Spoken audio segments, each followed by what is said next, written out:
Hello, my name is Austin Woodfin, and I'm doing my presentation over Peter Saville. Peter Saville is a graphic designer. He was born October 9th of 1955. He's from Manchester, United Kingdom. He went to St. Ambrose College and Manchester Metropolitan University. He was best known for designing records and CD covers. This is the factory poster. This is kind of what started his career back in 1978. He met Tony Wilson, who was a journalist and also the owner of a world-famous record label. They designed this, and which like echoes a safety post. I really like this poster because it looks like the man is vibrating. The poster is very different from anything else that was put out during that time. It showed that the company and the artist involved were going to be very different. This is the Manchester M.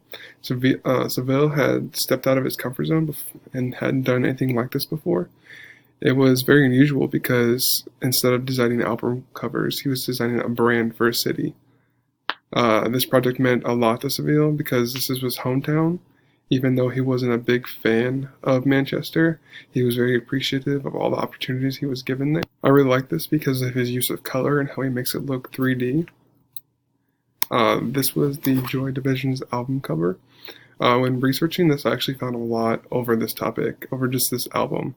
I could tell that it was his real defining moment.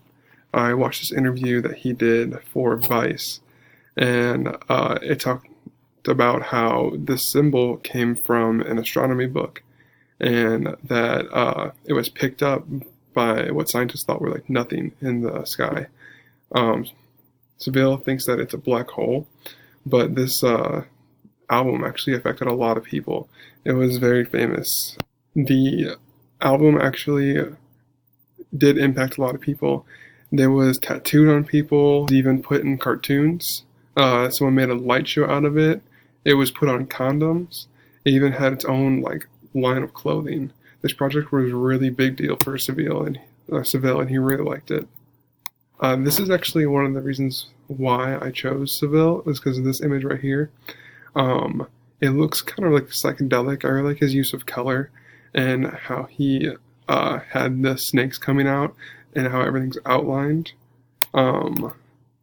This total was an album cover for the Joy Division to New Order album. It was a compilation of both of the albums, Joy Division and New Order. At first, when designing this album, it was just black lettering on the cover. And then the designer, Saville, he thought that it was too white, there was too much white space. So he added the blue, the yellow, and the pink to it.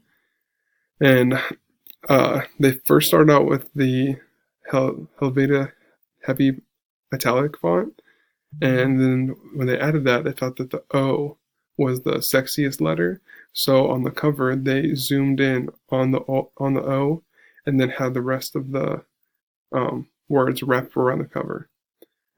This actually, I think it's really appealing, this image. It kind of messed with my mind a little bit when I first looked at it. I had to take a double take when I saw it. This is the Burberry logo. This design was modeled after the founder of Burberry's monogram.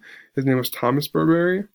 It's kind of styled a little bit different than what we see today when we see monograms. I really like how the T is weaved throughout the entire design and even goes through the top of the B on the part that connects the two humps. I like how it's got a burnt orange and a black outline. The B is very interesting too because I like that little swoop on the end of it. It's more different than the fonts that you see today. This was actually the font that the company originally used back in 1901. Spoke Bondi font was this one, and then the Saville changed it from sans serif to this font back in 2018 to bring some history back. This was the Hazard cover. It was for his Joy Division album. It was really inspired by the factory design. And then this is the Orchestral Maneuverius in the Dark album cover. This was an experimental design for the group. It was very bold and geometric in design, and it has hints of the factory logo on it with the stripes going on the side and also up on the right.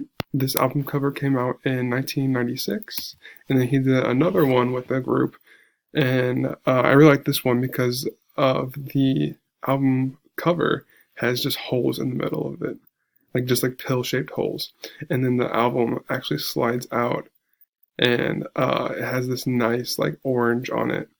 Then I just think those two complement each other really well, and then it has a black line going from the bottom all the way to the top on the sides. And then we did a couple more designs for this group that turned out really well as well. And this is my works cited page. I'm done.